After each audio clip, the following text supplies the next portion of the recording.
অনেক পুরুষ মানুষ আছে জীবনের প্রতি মায়া করে না। তারা হচ্ছে এক একজন ডায়মন্ড। কেন জানেন?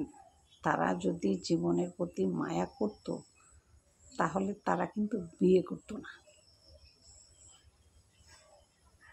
আর যাদের জীবনের প্রতি মায়া নাই তারাই কিন্তু বিয়ে করে। এই জন্যই তারা এক একজন ডায়মন্ড। যেসব ছেলেরা জীবনের প্রতি মায়া করে না তারাই বিয়ে করে, আর যাদের জীবনের প্রতি মায়া আছে তারা কিন্তু বিয়ে করে না। কারণ চিন্তা করে বিয়ে করলে অনেক প্যারা, বোর এইটা লাগে সেটা লাগে, এটা দিতে হবে সেটা দিতে হবে, বহুত প্যারা। এরকম প্যারা আসলে সবাই কিন্তু নিতে চায় না।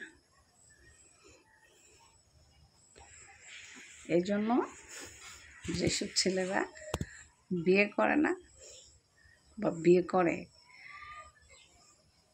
যারা বিয়ে করে না তারা হচ্ছে ডায়মন্ড। আর যারা বিয়ে করে তারা হচ্ছে বলদ। কারণ ওই যে বলদ দিয়ে যেমন হাল ছোয়, ঠিক ঘরের বউ সেই বলদ দিয়ে হাল চোয়ায়।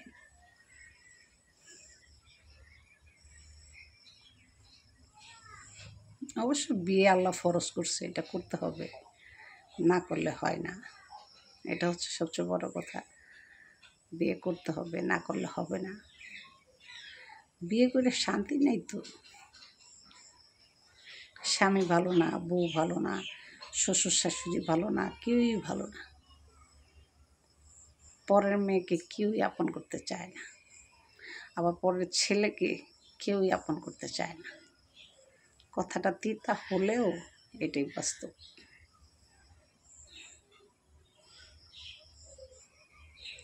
প্রত্যেকটা মানুষ আসলে নিজেকে প্রচণ্ড পছন্দ করে, নিজেকে ভালোবাসে, নিজেকে ভালোবাসতে চায়, অন্যকে ভালোবাসে না।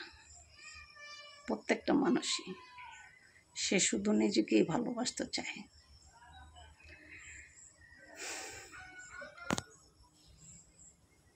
আল্লাহ বলছে, আমার কোনো বান্দাকে তুমি যদি মন থেকে ভালোবাসতে না পারো তাহলে তুমি তো আমার বান্দাই না, আর আমার নবীর উম্মতই না।